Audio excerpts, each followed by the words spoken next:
जिंदगी में बंदगी तू कर नहीं, जिंदगी में बंदगी शर्मिंदा है, जिंदगी में बंदगी शर्मिंदा है। दुनिया में हो दुनिया का तलबगार ना हो, दुनिया में हो दुनिया का तलबगार ना हो,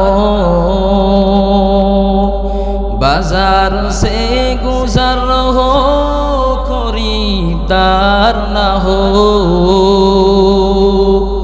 ये दुनिया के मिसले का खुद फूल है, ये दुनिया के मिसले का खुद फूल है। जिंदगी में बंदगी तू कर नहीं,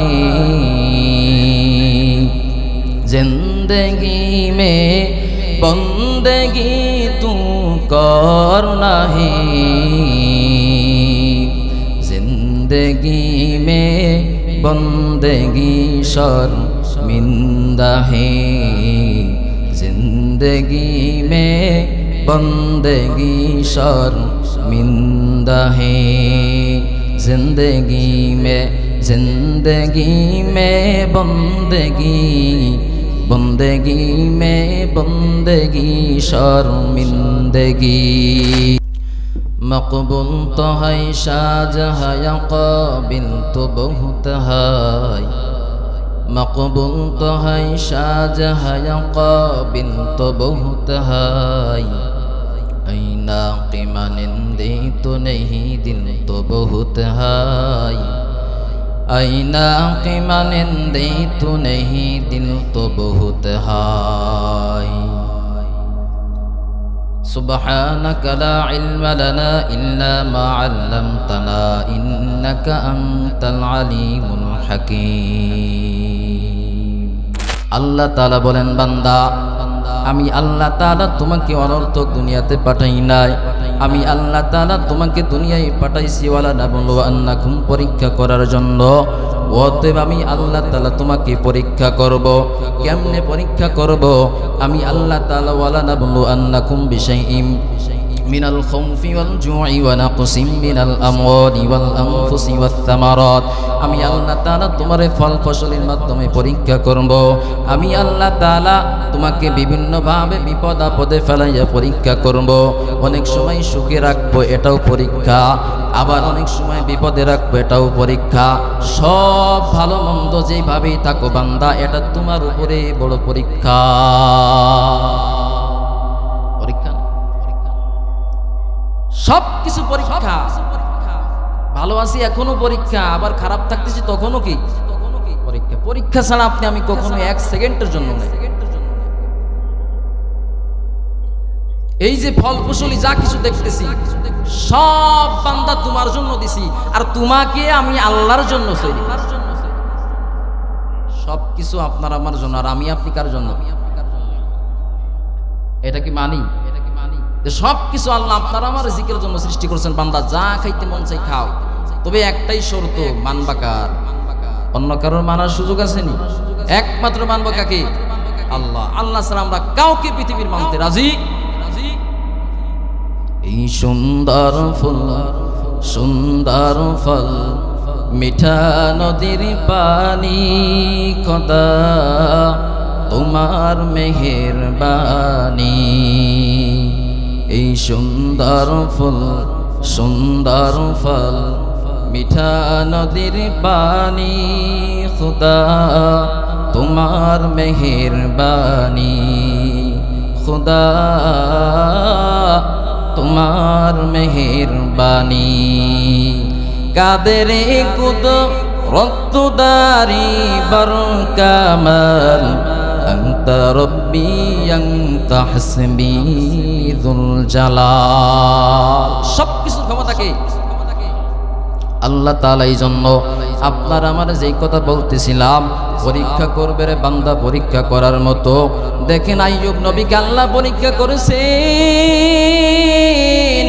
আইয়ুব আলাইহিস সালাতু ওয়াস সালাম আল্লাহ তাআলা এত রাজত্ব দান করেছিলেন রে বাবা। আল্লাহ তাআলা তিনাকে শাম দেশের রাজত্ব বাদশাহী দান করেছিলেন।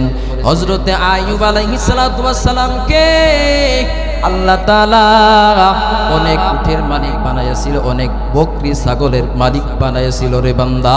আল্লাহ তাআলা হযরতে আইয়ুব আলাইহিস সালাতু ওয়াস সালামকে কোনো কমতি দেন নাই। আইয়ুব আলাইহিস সালাতু ওয়াস সালাম একদিন রাতের বেলা আল্লাহর কাছে দোয়া করতেছে, আয় আল্লাহ আপনি বড় ভালো রাখছেন, আপনি আমাকে রিজিক অনেক দিয়েছেন রে আল্লাহ, আপনি আমারে অনেক কিছু দান করেছেন, আপনি আমার অনেক শান্তিতে রেখেছেন রে আল্লাহ। আল্লাহ তাআলা আইয়ুব নবীর পাশে সুর, আল্লাহ তাআলা অনেক খুশি। আল্লাহ তাআলা এই যে আইয়ুব নবীর খুশি দেখে আল্লাহ তাআলা খুশি হয়েছেন। এই মুহূর্তে গিয়া আজরাইল, এই মুহূর্তে গিয়া শয়তান ইবলিস আল্লাহর কাছে গেছেন। আল্লাহর কাছে যাওয়ার পরে বলে, আল্লাহ আপনি তো আইয়ুব নবীকে অনেক কিছু দিয়েছেন, আপনি তারে কোনো কিছুর কমতি দিয়েন নাই রে আল্লাহ, আপনি তারে অনেক কিছু দিয়েছেন। আপনার অনেক কিছু পাওয়ার কারণে আইয়ুব নবী আপনার অনেক প্রশংসা করে রে আল্লাহ। এই জন্য আপনারে, আপনি যদি এইগুলো কেড়ে নেন দেখবেন আইয়ুব নবী আপনার আর প্রশংসা করবে না। আল্লাহ তাআলা এবার ওই বেঈমান শয়তানের কথা শোনার পর আল্লাহ তাআলা ডাক দিয়া কয়, না রে ইবলিস তুই মনে হয় সঠিক জানোস নাই রে, আমার আইয়ুব এমন একজন পয়গম্বর, আমি ওরে যতই কষ্ট দিই না কেন আইয়ুব আমারে ভুলতে পারি না। বলে আল্লাহ আমি আপনার সাথে চ্যালেঞ্জ করলাম, সব কিছু কেড়ে নিলে আইয়ুব আপনারে মানবে না। বলে তাই নাকি, যা ইবলিস তোরে আমি সুযোগ দিয়ে দিলাম, যা কেমনে পারিস, যা ওয়াসওয়াসা দিয়া যেইভাবে পারিস বিপদ দিয়া আইয়ুব নবীরে কেমনে পারিস তুই আমার কাছ থেকে দূরে সরাইয়া না।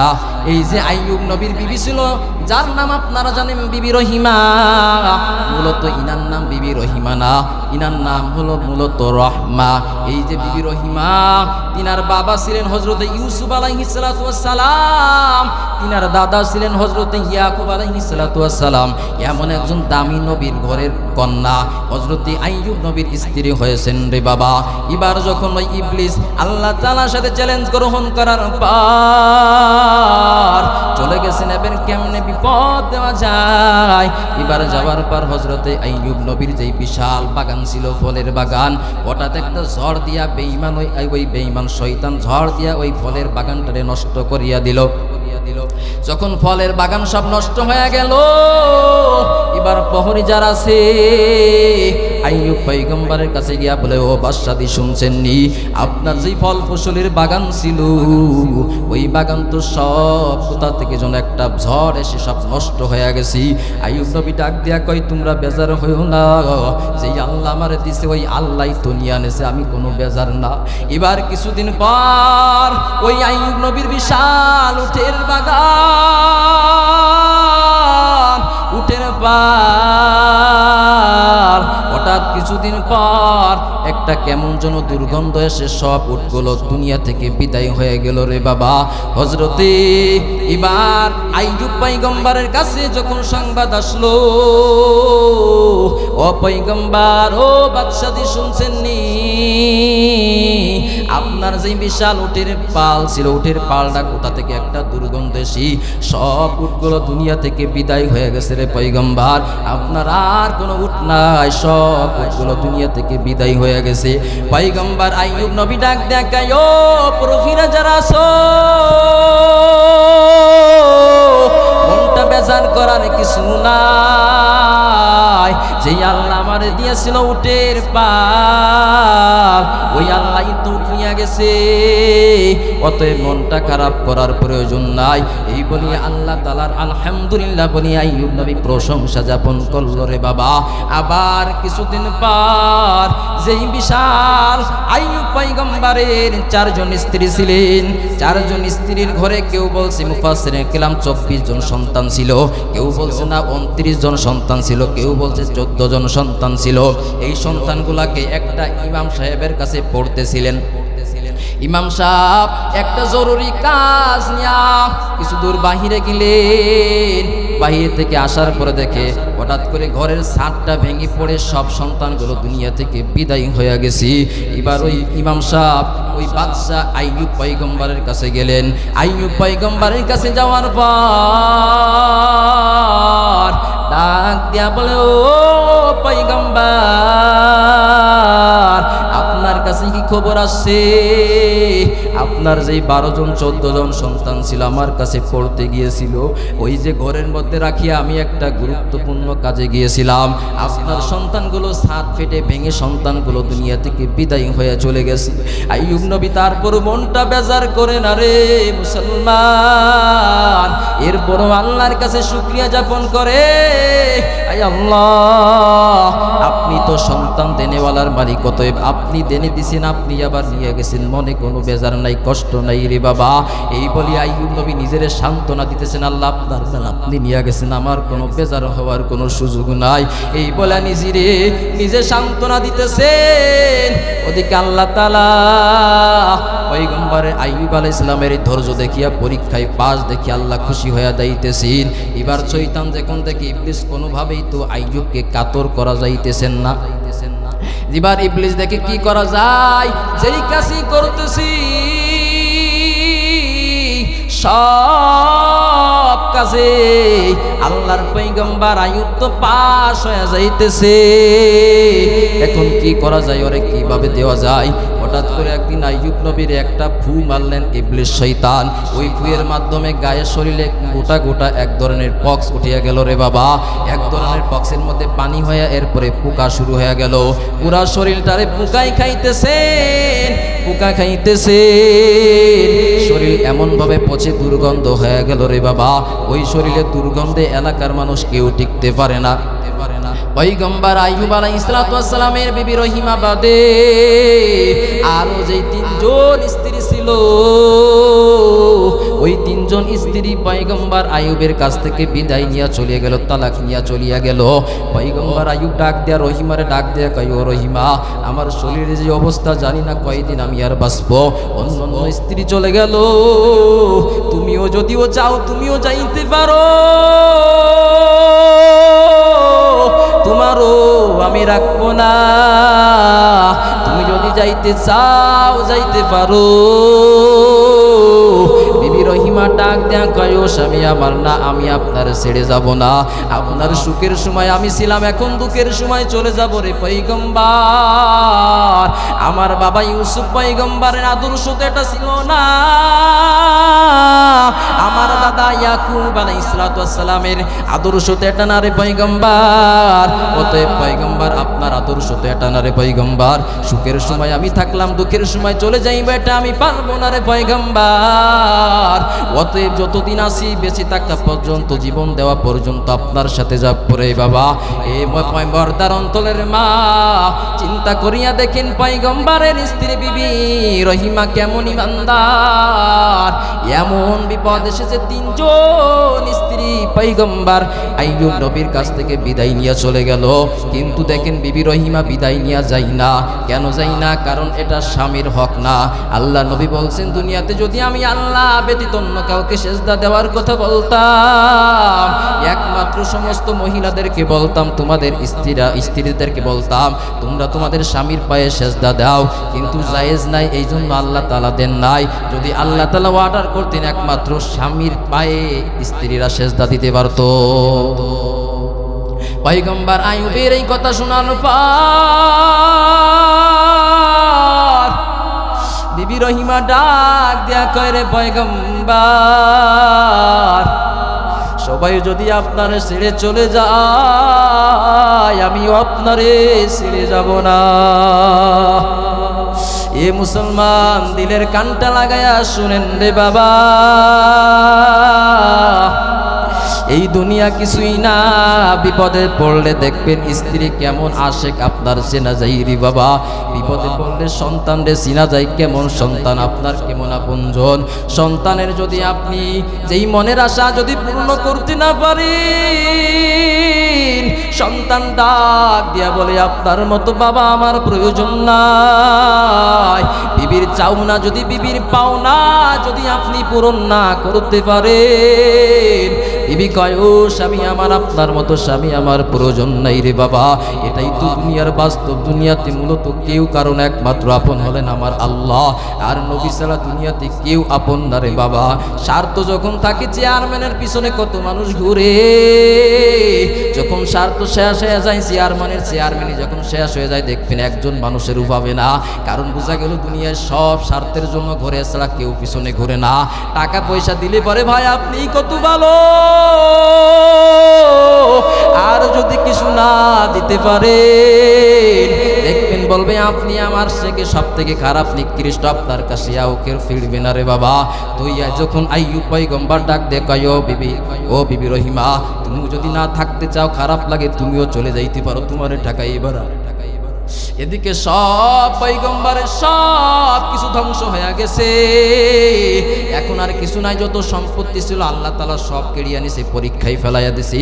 এটা বিশাল পরীক্ষারে বাবা, এই পরীক্ষায় পাস করা আপনার আমার মানুষের জন্য সম্ভব না। পয়গম্বর আইয়ুব নবী কেমন ধৈর্যের পরিচয় দিছে দেখেন। এত বিপদ, যেই শাম দেশের বাদশাহী ছিল বাদশাহী চলে গেল, এখন এলাকার বাসী দুর্গন্ধে টিকতে পারে না, ওয়ার্নিং দেয়া গেল ও পয়গম্বর ও আইয়ুব ও বিবি রহিমা, আজকে 24 ঘন্টা সময় দিয়ে দিলাম, তোমার জন্য আমরা এলাকায় কেউ থাকতে পারি না। একদিন তোমার সময় দিয়ে গেলাম, একদিন সময়ের মধ্যে তুমি যদি এই এলাকা ছেড়ে না যাও, আমরা একদিন পরে আসিয়া ও বিবি রহিমা আপনার ওই ইজ্জতের উপর আঘাত করিয়া দিব। অতএব একদিন আপনার সময় দিয়া গেলাম, একদিন সময়ের মধ্যে তুমি এই এলাকা ছেড়ে তোমরা দুইজন চলে যাইবা। এই এলাকার মধ্যে তোমার আর কোনো থাকার কোনো সৌভাগ্য নাই, থাকার কোনো আর সুযোগ নাই। বিবি রহিমা কি করবে এখন? খাওয়ারও তো কিছু নাই, নিজের রাজপ্রাসাদ ছেড়ে দিল, নিজের এলাকা ছেড়ে দিল, সব কিছু ছাড়ার পরে অন্য এলাকায় চলে গেল। অন্য এলাকায় যাওয়ার পর স্বামীরে একটা কুড়ে ঘরের মধ্যে রাখার পর মানুষের দুয়ারে কাজের জন্য বিবি রহিমা গেলেন। যেই বিবি রহিমা ছিলেন পয়গম্বরের কন্যা, যেই বিবি ছিলেন পয়গম্বরের স্ত্রী, অথচ দেখেন আল্লাহর কি পরীক্ষা শুরু হয়ে গেছে। এখন সব কিছু হারাইয়া কয়টা রিজিকের জন্য, খাওয়ার জন্য এখন মানুষের দুয়ারে দুয়ারে দৌড়াইতে হইতেছে রে বাবা। এখন মানুষের বাড়িতে যাই, কিছু মানুষ না জেনে কাজে নিল, ওদিকে ইবলিস শয়তান তো পিছে লেগে আছে।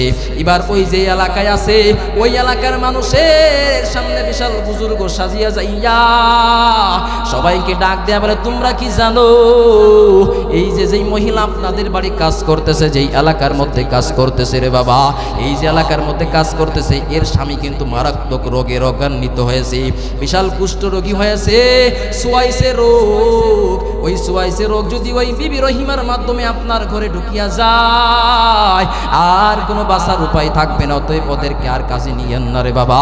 এই যখন শয়তানে ছাড়াইয়া দিল, সব মানুষগুলো জানিয়া গেল, বিবি রহিমার কথা জানিয়া গেল, আইয়ুব পয়গম্বরের কথা জানিয়া গেল। এখন সব এলাকার মানুষ বিবি রহিমারে বলে দেয়, কাল থেকে আর তুমি কাজে আসিও না, তোমার আমরা আর কাজে নিব না। ও বিবি রহিমা, আজকে সময় দিলাম, কালকে তোমার সকাল থেকে তোমার স্বামীর জন্য এলাকায় আর না দেখি। এখন কি করবি? ওর উপায় হইয়া বিপদে পড়িয়া এলাকাও ছেড়ে দিল, জংলাই চলে গেল। জংলাই যাওয়ার পর অন্য এক এলাকায় কাজের জন্য গেলেন। কাজ যদি না করে কি খাইবে? খাওয়ার মতো তো কোনো কিছু নাই রে বাবা। পেটের ক্ষুধা দিকে স্বামী মারাত্মক ক্ষুধায় আক্রান্ত হয়ে আছে। এখন কি করবে? স্বামীর মুখের দিকে তাকাইয়া বিবি রহিমা কাজের জন্য চলিয়া গেল। প্রথম জংলার কাঠ কেটে নিয়ে বাজারে বিক্রি করে, বিক্রি হয় না, কেউ কাঠু নাই না, কিনা বিপদ আর কিনা মুসিবত। যেই কাঠ বিক্রি করতো এখন কাঠওয়ালারাও জেনে গেছে, কাঠওয়ালারাও আমার কাঠ তো নেই না রে বাবা। এখন বিবি রহিমা কি করবে? আর বাঁচার উপায় নাই। এবার বেঈমান শয়তান বড় বুজুর্গি ভাব ধরিয়া বিশাল দাড়ি পাগড়ি নিয়া এবার বিবি রহিমার পথের মধ্যে দাঁড়াইছে। ও রহিমা দাঁড়াও, তোমার কি ক্ষুধা লাগছে, খাবার দরকার? বলে হ্যাঁ আমার খাবার দরকার, রিজিকের দরকার। বলে তোমার রিজিক দিতে পারি, খাবার দিতে পারি, একটা শর্ত। বলে কোন শর্ত? বলে দার আমার স্বামী জংলাই পড়ে আছে, না খেয়ে স্বামীর খাবার জন্য যত কষ্টই করতে হয় আমি বিবি রহিমার যা করতে হয় আমি সব কিছু করবো, তারপর আমার স্বামীর খাবার মুখে তুলে দিতে হবে। বলে একটা উপায় আছে। কি উপায় বলেন? বলে তোমার মাথার চুল যদি কেটে দিতে পারো আমি তোমারে খাবার দিব। বলে তাই নাকি? কি করবে? অনুপায় হইয়া মাথার চুল কাটিয়া দিছে, খাবার পাইছে। ওদিকে বিবি রহিমা যাওয়ার আগে শয়তান আবার চুল ধরিয়া চলিয়া গেছে আইয়ুব নবীর কাছে। আইয়ুব পয়গম্বরে ডাকিয়া বলে আপনি কি খবর শুনছেন নি? বলে কি? আপনার স্ত্রী তো চুরি করতে গিয়া ধরা পড়ছে, তার চুল কেটে নিয়েছে। এবার আইয়ুব নবীর মনেও কষ্ট লাগছে, আমার স্ত্রী এই কাজ করলো, দরকারই না খেয়ে থাকবো, না খেয়া ক্ষুধার যন্ত্রণায় মারা যাব, কিন্তু আমার স্ত্রী এই কাজ করবে এটা আমি মেনে নিতে পারবো না। স্ত্রীর উপরে রাগান্বিত হয়ে আইয়ুব পয়গম্বর বসে আছে। ওদিকে বিবি আসছে খাবার নিয়ে, স্বামী আসেন আপনার জন্য খাবারের ব্যবস্থা করা হয়েছে। স্বামী ডাক দেয় বলে ও বিবি রহিমা শোনো, তুমি খাবার নিয়ে আসছো, বলো কোন কাজ করে কামাই করে কোন ভাবে খাবার নিয়ে আসছো? দেখি তোমার মাথার চুলটা দেখি, এখন কি করবে? চুল না দেখায় বিপদ নাই। তোমার চুল কোথায় গেল? মাথা নেড়া হয়ে গেল, তোমার চুল কোথায় গেল? যতই স্ত্রী রহিমা বলতেছে শুনে না।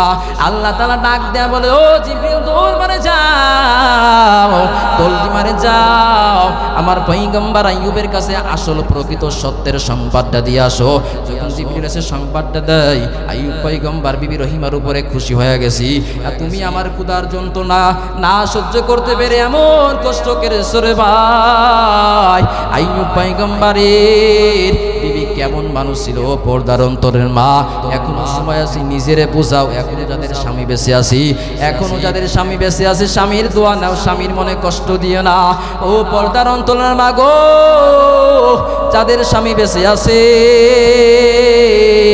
স্বামীর পায় জড়াইয়া মাফ চাও, যত অন্যায় করছি আর আপনার সাথে অন্যায় করব না।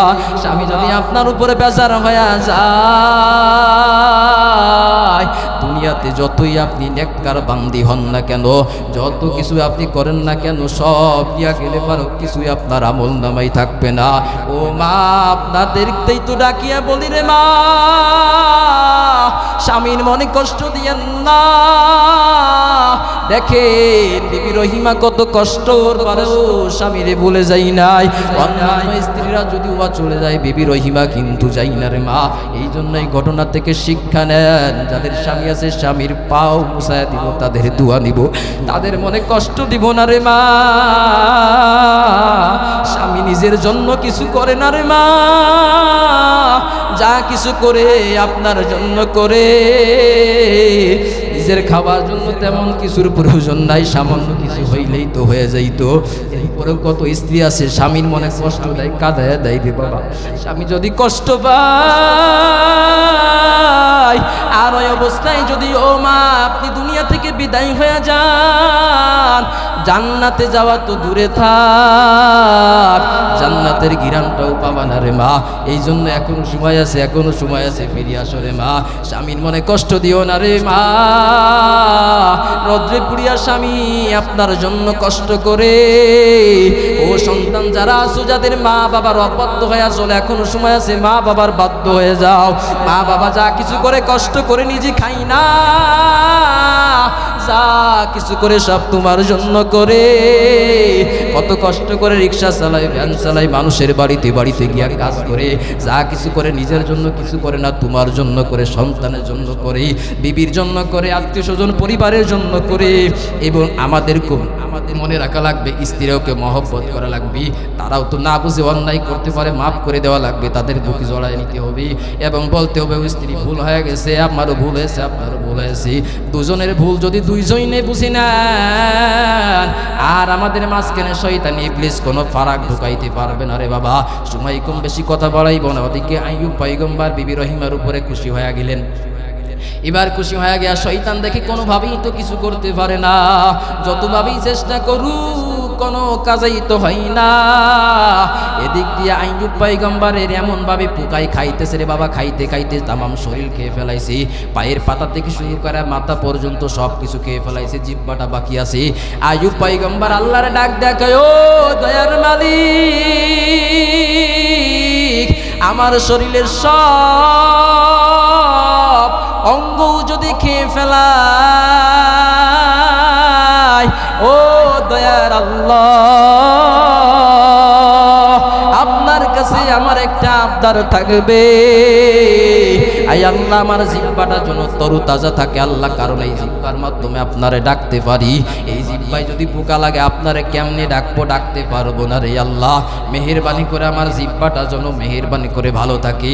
আই আল্লাহ, জিহ্বার মধ্যে পোকা লাগায় না। এই মুহূর্তে আল্লাহ তাআলা যখন জিবরিল রে পাঠাইছো, জিবরিল দৌড় মারে, যা আমার আইয়ুব পয়গম্বরে জান্নাতের সুসংবাদ নিয়ে দাও। যেই পরীক্ষায় আমি আল্লাহ ফেলেছিলাম, পরীক্ষায় পাশ হয়ে গেছি। যখন জিবরিল আসতেছে, ঠিক যেই মুহূর্তে দুইটা পোকা জিহ্বার মধ্যে খাইতেছে, আয়েশা জিবরাইল ডাক দিয়া সালাম দিছে, আসসালামু আলাইকুম ইয়া আইয়ুব আলাইহিস সালাম। কিন্তু সালামের উত্তর দেয় না, অনেক সময় চুপ রয়ে গেছে। কি ব্যাপার, এখনো সময় আছে, এখনো কেন আমার সালামের জবাব দিল না? এই বলিয়া নিজের দাঁড়ায় আছে, টন টন করে দাঁড়ায় আছি। ওদিক থেকে একটু পর যখন আইয়ুব পয়গম্বর সালাম দিল, উত্তর দিল, ও জিবরিল ভাই কেন আসছো হঠাৎ করে, এখন কেন, কোন দরকারে আসছো? বলে আমি সালাম দিলাম, কিন্তু আপনি সালাম দিয়ে জবাব দিতে কেন এত সময় নিলেন, দেরি করলেন? বলে তুমি যেই সময় সালাম দিছো, দুইটা পোকা আল্লাহর মাখলুক আমার ওই জিহ্বার মধ্যে খাইতেছিল, যদি আমি কথা কই আমার জিহ্বার খাওয়ার মধ্যে তো পোকাই ডিস্টার্ব হইবে, এই জন্য আমি জবাবটা দিতে পারি নাই। কিছুক্ষণ পর জবাব দিলাম, ঠিক এই মুহূর্তে ওই দুইটা পোকা জিহ্বার থেকে ঝরে পড়ে গেছে। যেই জায়গা পড়ে গেছে ওই দুইটা পোকারে আবার আইয়ুব পয়গম্বর জায়গায় নিয়ে লাগাইয়া দিছে। কিন্তু আগে যে আক্রমণ করতেছিল, এখন ওই পোকা আগের থেকে বেশি গতিতে খাওয়া শুরু করেছে। এখন অনেক যন্ত্রণা হইতেছে, নিজের মধ্যে কষ্ট সহ্য করতে পারে না রে বাবা। এখন আল্লাহ তাআলা ডাক দেখায়, ও আইয়ুব, ওই দুইটা পোকার আমি আল্লাহ ফেলাইয়া দিছি, তুমি কেন মাতুব্বারি কইরা আবার নিজের মধ্যে ঢুকায়া নিলা? এই জন্য আমি আল্লাহ তাআলা একটু শাস্তি স্বরূপ তোমারে দিলাম। এই জন্য আল্লাহ তাআলা জিবরিলের মাধ্যমে বলে, জিবরিল যাও আমার পয়গম্বর আইয়ুব নবীর সুসংবাদ দিয়া দাও, যেই পরীক্ষায় আমি আল্লাহ ফেলেছিলাম, আমার পয়গম্বর আমার পরীক্ষায় পাশ করেছেন।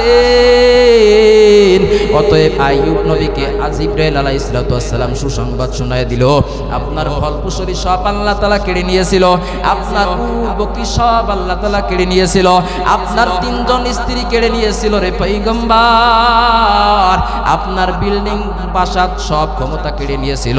আল্লাহ তাআলা আপনার উপরে খুশি হয়ে গেছে। আল্লাহ তাআলা ঠিক সূরা আম্বিয়া 83 নম্বর আয়াত আল্লাহ তাআলা এই কথাই বলেছে, আমি আইয়ুব পয়গম্বর উপরে খুশি, আমি আল্লাহ তাআলা আগে যা ছিল তার থেকে বেশি বাড়ায় দিলাম। চিল্লায় কোন আল্লাহু আকবার, আল্লাহু আকবার। যা কিছু ছিল আগে তারও আরো বেশি আল্লাহ তাআলা দিয়া দিল। এই জন্য খুশি হইয়া আল্লাহ আপনার উপরে পরীক্ষা যদি নাই, পরীক্ষায় পড়িয়া কখনো আপনি নিজের পিছপাও বানাইবেন না রে বান্দা। অনেক সময় অনেক কাছে মাজায় ব্যথা, হাঁটুতে ব্যথা, কষ্ট পায়, শ্বাসকষ্টের রোগী তো বর্তমান সব জায়গায় ভরে গেছে।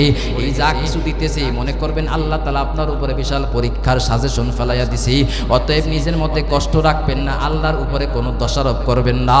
যা কিছু ফয়সালা হয় সব কিছু আল্লাহর উপর থেকে হয়। অতএব আল্লাহর কাছে মাপ চাইবেন। আয় আল্লাহ, পরীক্ষা দিয়া আপনি যদি খুশি হন, আয় আল্লাহ আপনার পরীক্ষায় আমি পরীক্ষার্থী হয়েও আমি খুশি আছি। অতএব আল্লাহ আপনি যদি খুশি হন, আয় আল্লাহ আমিও আপনার উপরে বেজার না, আমিও আপনার উপরে খুশি হয়ে আছি। এইভাবে নিজেরে আল্লাহর উপরে সুপর্দ করবেন, নিজের ধৈর্যের পরিচয় দিবেন। আল্লাহ তাআলা বলেছেন, ইন্নাল্লাহা মা'আস সাবিরিন, নিশ্চয় আমি আল্লাহ তাআলা ধৈর্যশীলদের সাথে থাকি। এই জন্য কখনো ধৈর্য হারাইবেন না। নিজের উপরে যত বিপদ আসুক না কেন, কখনো বিপদে করিয়া আল্লাহর উপরে অনেকে আছে মহিলারা বিশেষ করে বেশি করে গালি দিয়ে ফেলাই, আল্লাহকে আর কাউরে দেহে না, শুধু আমার এই দেহে, এই বলি আল্লাহর উপরে একটা দোষ চাপায় দাও। ও পর্দার অন্তরের মা, এইগুলো করা যাবে না।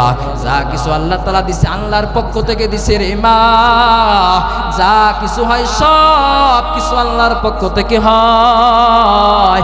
এই জন্য বলতেছি রে ও লোহাগড়া জমিনের মুসলমানেরা, শুনিয়া নাও রে বাবা, আল্লাহ তাআলা আপনার আমাকে পরীক্ষার জন্য দিয়েছে। অতএব অনেক সময় কষ্ট দিবেন, এটা পরীক্ষা, অনেক সময় সুখে রাখবেন, এটাও বড় পরীক্ষা। যা কিছু আসে, সুখ আসুক আর দুঃখ আসুক, সব ভালোতেই চিন্তা করতে হবে এই কিছু সব কিছু আমার মালিকের পরীক্ষা। রাজি আছি ইনশাল্লাহ? যত বিপদ আসুক সব বিপদে ধৈর্যের পরিচয় দিব আমরা ইনশাল্লাহ, রাজি আছি? মনে যদি অহংকারী না থাকে, যদি মনে নিয়ত থাকে আল্লাহকে খুশি করার তাওয়াক্কুল থাকে, যদি খাঁটি দিলে তওবা করার নিয়ত থাকে, আল্লাহর কাছে দুইখানা হাত তুলে আল্লাহর কাছে তওবা করিয়া নেন, হাতটা উঠান।